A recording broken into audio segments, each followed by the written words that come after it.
এইভাবে আমরা টক মিষ্টি ঝাল আচার তৈরি করে বছর জুড়ে সংরক্ষণ করে রাখতে পারবেন। আসসালামু আলাইকুম everyone, welcome to Angeles fresh tasty mini কিচেনে। এত সহজভাবে তৈরি করার পরেও এই আমড়ার আচারটা কিন্তু অনেক মজা হয়েছে।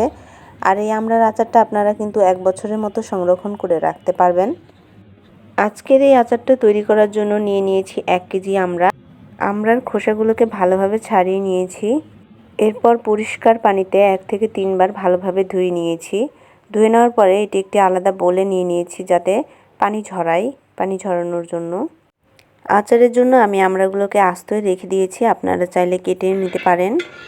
এরপরে আমি কড়াইয়ে একটু তেল নিয়ে নিয়েছি আর আস্ত আমড়াগুলোতে আমি একটু হলুদ এবং মরিচ দিয়ে 5 থেকে 6 মিনিটের জন্য মাখিয়ে রেখেছি। এরপরে নিয়ে নিচ্ছি একটু আস্ত রসুন থেঁতা, শুকনা মরিচ কুচি। তেলের মধ্যে দিয়ে দিব থেঁতে রাখা রসুন। এরপরে দিয়ে দিব কয়েকটা গোটা শুকনো লঙ্কা, 3 থেকে 4টা। ভালো করে হালকা একটু ভেজে লাল করে নিব।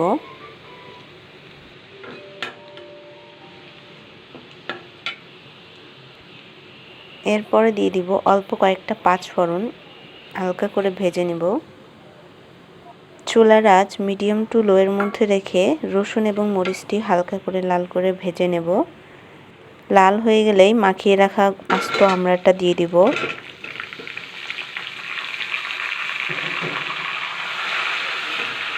এরপর আমড়াগুলো কিছুক্ষণের জন্য নাড়তে থাকব।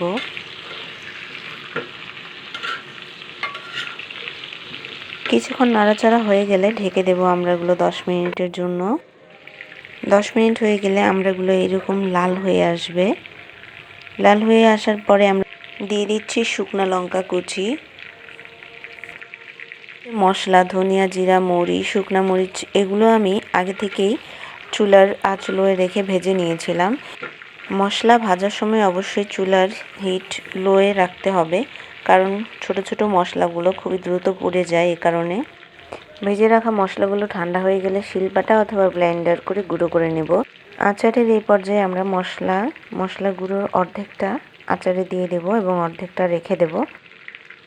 মশলা দেওয়ার পরেই আমড়াগুলো নাড়তে থাকতে হবে, যেহেতু আমি এক্সট্রা করে আমড়াতে কোনো পানি ইউজ করি নাই আমড়া সিদ্ধ হওয়ার জন্য, সেহেতু আমরা নেড়ে এবং ঢাকা দিয়ে আমড়াগুলোকে সিদ্ধ করে নিতে হবে। আমরা আচার করে খাওয়ার পাশাপাশি আমড়া খাওয়ার কিন্তু অনেক গুণ আছে। আমড়া খেলে রক্ত স্বল্পতা দূর হয়। এছাড়াও যাদের খাবার খেতে ইচ্ছে করে না তারা আমড়া খেতে পারেন। আমড়া খাবারের রুচি বাড়ায়। এছাড়াও আমড়াতে প্রচুর পরিমাণ ক্যালসিয়াম এবং আয়রন রয়েছে, যা শরীরের জন্য খুবই উপকারী।